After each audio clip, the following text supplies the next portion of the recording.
اللہ رب العزت ارشاد فرماتا ہے الرجال، رجال کا مطلب ہوتا ہے مرد، قوامون حاکم ہیں علی النساء عورتوں پر، کس کے سبب؟ بما فضل اللہ، اس کے سبب جو اللہ رب العزت نے بعضہم علی بعض، بعض کو بعض پر فضیلت عطا فرمائی ہے، اور مردوں کو فضیلت اس وجہ سے عطا فرمائی کہ وَبِمَا أَنفَقُوا مِنْ أَمْوَالِهِمْ، کہ مرد اپنے مالوں کو ان کے اوپر خرچ کرتے ہیں۔ فالصالحات، پس نیک بیویاں، قانتات، باادب ہیں، حافظات، حفاظت کرنے والی ہیں، للغیب، مرد کے غیبت میں، یعنی جب مرد گھر نہ ہو تو حفاظت کرنے والی ہیں، بما حفظ اللہ، اس چیز کی کہ جس کی حفاظت کا اللہ رب العزت نے ارشاد فرمایا ہے۔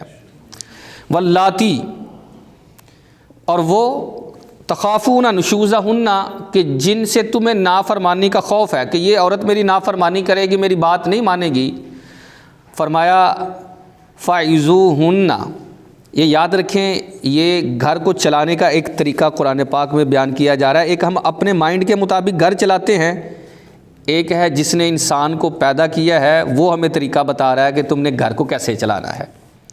فرمایا واللاتی تخافون نشوزہن، وہ عورتیں جن سے تمہیں نافرمانی کا خوف ہے کہ یہ میری نافرمانی کرے گی۔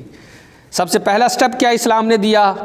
فرمایا فَعِظُوهُنَّ، انہیں سمجھاؤ۔ ہونا کیا چاہیے؟ بیٹھ کر میاں بیوی کو آپس میں ایک دوسرے کو سمجھائیں۔ شوہر سے غلطی ہوئی ہے تو عورت علیحدگی کے اندر سب کے سامنے نہیں سمجھانا چاہیے، کیونکہ نبی کریم صلی اللہ تعالیٰ علیہ وسلم نے کیا ارشاد فرمایا، جب تم سب کے سامنے سمجھاتے ہو نا تو یہ سمجھانا نہیں ہے، یہ اگلے بندے کو ذلیل کرنا ہے۔ تنہائی کے اندر، علیحدگی کے اندر بیٹھ کر، تو یہاں تو ویسے خطاب مرد سے ہے کہ وہ عورتیں جن سے تمہیں نافرمانی کا خوف ہے، سب سے پہلا سٹیپ تم نے یہ کرنا ہے فَعِظُوهُنَّ، تم نے انہیں سمجھانا ہے۔ ہمارے معاشرے کے اندر اگر لڑائی ویسے معاملات آتے ہیں نا، کہا جائے نا سمجھائے، حضرت صاحب بڑی باری سمجھایا ہے، کنی باری؟ ایک دو باری سمجھایا ہے۔ نہیں، ایسا نہ کریں، کچھ ٹائم دیں، سمجھائیں، ٹائم بھی دیں۔ غلطی انسان سے ہو جاتی ہے، انسان بھول بھی جاتا ہے، 2-4 مرتبہ اسے سمجھائیں۔ پھر دوسرا سٹیپ قرآن نے کیا دیا ہے؟ فرمایا وَاهْجُرُوهُنَّ فِي الْمَضَاجِعِ، ان عورتوں سے اپنے بستروں کو الگ کر لو۔ تمہاری بات نہیں نہ مان رہی، پہلا سٹیپ تم نے یہ کیا کہ سمجھایا ہے، نہیں سمجھی، اب اس کے ساتھ سونا نہیں ہے، لیٹنا نہیں ہے، اپنا بستر الگ کر لو۔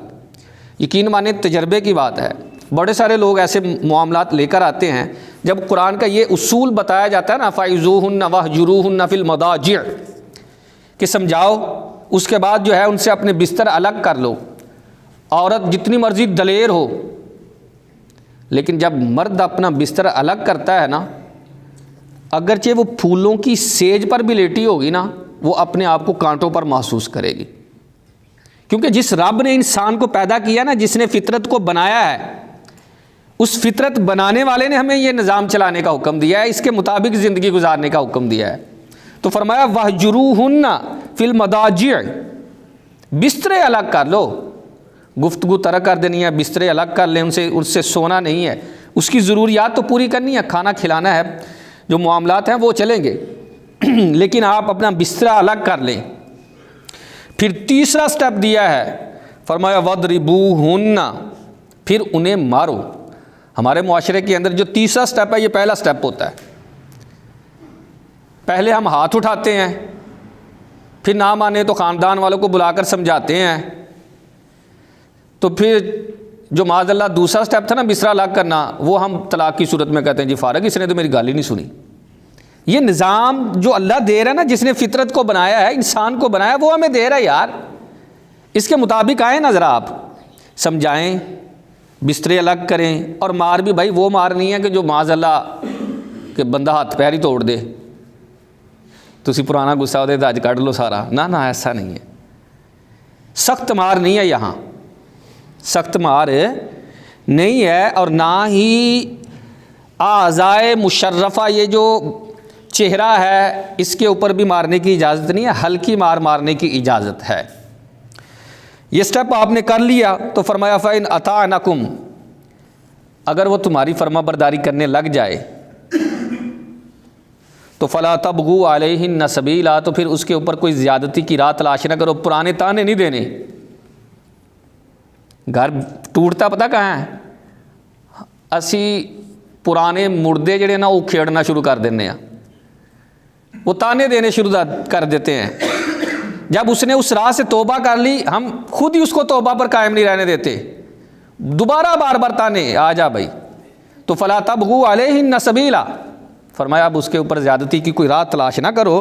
ان اللہ کان علیا کبیرا، بے شک اللہ بہت بلند و بالا ہے۔ وَإِن خِفْتُمْ شِقَاقَ بَيْنِهِمَا، اور فرمایا اگر تمہیں ان دونوں کے درمیان کوئی جھگڑے کا خوف ہو تو اب کیا کرنا ہے؟ فرمایا فَبْعَثُوا حَكَمًا مِّنْ أَهْلِهِ وَحَكَمًا مِّنْ أَهْلِهَا، ایک عورت والوں کی طرف سے اور ایک مرد والوں کی طرف سے سمجھدار آدمی جو ہے یہ حکم بن کر آئیں اور بیٹھ کر گفتگو کریں۔ عمومی طور پر پہلے ایسا ہوتا تھا، خاندان کے بڑے بوڑھے بزرگ جو ہے نا وہ صلح کرانے کے اندر نا مین رول ادا کیا کرتے تھے، طلاق تک نوبت بڑی کام جاتی تھی۔ اللہ خیر کرے تو ہن اسی کسی نوں وڈا وڈا مندا ہی نہیں، وہ کہنے اللہ اے سانوں دانے پا کے دیندا ہے، اسی خود ہی وڈے ہاں۔ آپ نے دیکھا ہو شادی ہوتی تھی، کوئی بزرگ کوئی چاچا کوئی تایا ناراض ہوندا سی نا تے سارے جا کے انہاں دے گھر بیٹھ جاندے ہوندے سی، تایا جی تسی ساڈی خوشیاں 'چ شامل نہیں ہونا، تے اسی نہیں یہ کام نہیں ہونا۔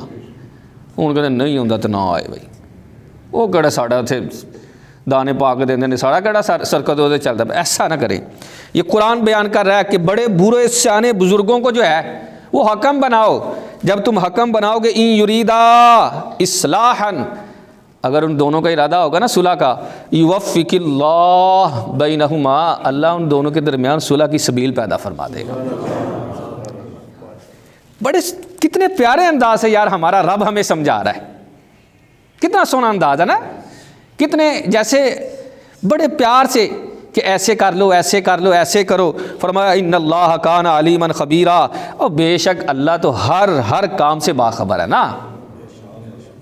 یہ انداز بتایا ہے قرآن کے اندر۔ کوشش کریں، یہ ابھی میں نے تھوڑا ہی رکوع پڑھا ہے چونکہ ہمارا ٹائم بالکل شارٹ ہوتا ہے، اس رکوع کی پوری تفسیر پڑھیں، ترجمہ پڑھیں، تفسیر پڑھیں، کیونکہ امام غزالی نے، ہم قرآن پڑھتے ہیں، امام غزالی علیہ رحمۃ اللہ الہادی نے، سنیں امام غزالی فرماتے ہیں ایک آیت کو سمجھ کر پڑھنا، یعنی اس کا ترجمہ بھی ہو معلوم، اس کی تفسیر بھی معلوم ہو، احکامات خداوندی معلوم ہو، سارے قرآن کو پڑھنے سے بہتر ہے۔